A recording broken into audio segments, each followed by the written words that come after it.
మా అమ్మవారు శ్రీ శారదా స్వరూప రాజశ్యామల అమ్మవారు సాక్షిగా మత్స్యకారులకి విశాఖ శ్రీ శారదా పీఠానికి చాలా అత్యద్భుతమైన అనుబంధం ఉంది. అది సామాన్యమైన అనుబంధం కాదు. ఎందుకు అంటే కాకినాడ రేచర్లపేట దగ్గర నుంచి శ్రీకాకుళం ఇచ్చాపురం వరకు ఉన్న సముద్ర తీరం అంతా కూడా ఎన్నెన్ని మత్స్యనారాయణుడి యొక్క దేవాలయాలు ఉన్నాయో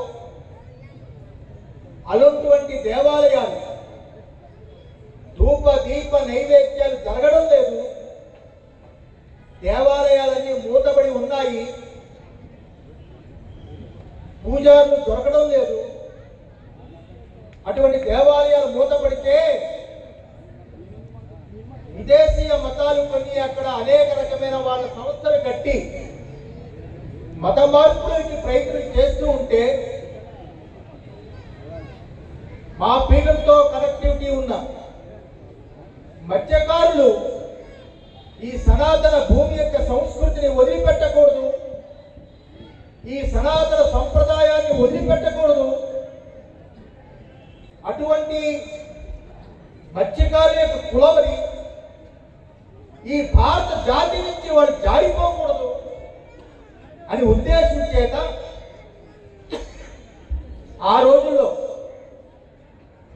రాజశేఖర్ రెడ్డి గారు ముఖ్యమంత్రిగా ఉన్నప్పుడు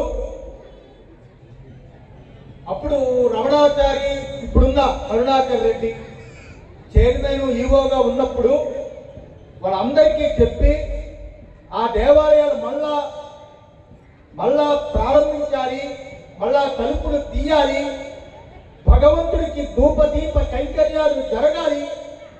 మత్స్యకారుల యొక్క దేవుడు ఎవరు అంటే మత్స్యనారాయణుడు.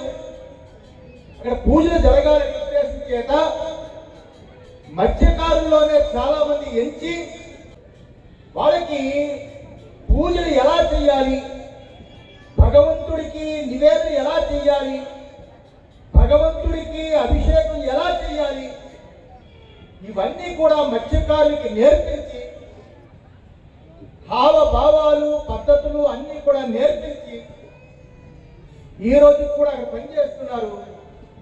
ఆ దేవాలయాల్లో మత్స్యకారులే పూజారులుగా మార్చింది ఏకైక పీఠం ఏదైనా ఉంది అంటే అది విశాఖ శ్రీ శారదా పీఠం మాత్రమే. రేచర్లపేట నుంచి ఇచ్చాపురం వరకు ఈ రోజు అన్ని దేవాలయాలు తెరవబడ్డాయి అంటే అది విశాఖ శ్రీ శారదా పీఠం మాత్రమే.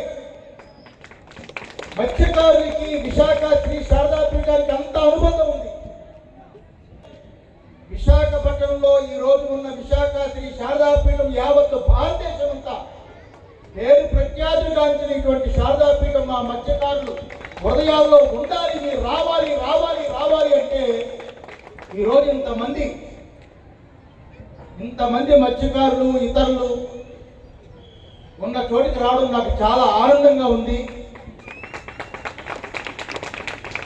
ఈరోజు ఇక్కడ జరుగుతుంది భోజనాలు అని కాదు, సాక్షాత్తు మత్స్యనారాయణమూర్తి యొక్క ప్రసాదం అది మీ దేవుడు ప్రసాదం, మీకు భగవంతుడు అనుగ్రహించిన ప్రసాదం. సముద్ర తీరాల్లో మీరు జీవిస్తున్నా ఎటువంటి ప్రమాదం లేకుండా ఆ నారాయణుడు రక్షించే ఏకైక దేవుడు మీ దేవుడు మత్స్యనారాయణుడు. అటువంటి ఇంతమంది మత్స్యనారాయణమూర్తిగా మీ కులంలో చూసే అదృష్టంగా భావించి ఈరోజు ఈ కార్యక్రమానికి వచ్చి ఉన్నాము. ఈరోజు నేను రావడం నాకు చాలా ఆనందంగా ఉంది. విశాఖ శ్రీ శారదా పీఠంలో మార్చి నెలలో మత్స్యకారులకు సంబంధించి చాలా చాలా పెద్ద కార్యక్రమం పెట్టబోతాము. మత్స్యనారాయణ పెట్టి ధూపదీప కైంకర్యాలతో బ్రహ్మోత్సవంగా చెయ్యాలని ఉద్దేశము. మీరందరూ రావాలని మనస్ఫూర్తిగా మీ అందరికీ ఆశీర్వదిస్తూ మీ అందరికీ భగవతి కృప అమ్మవారు రాజశ్యామ యొక్క కృప పరిపూర్ణంగా ఉండాలని ఆశీర్వదిస్తూ ముగిస్తున్నాను.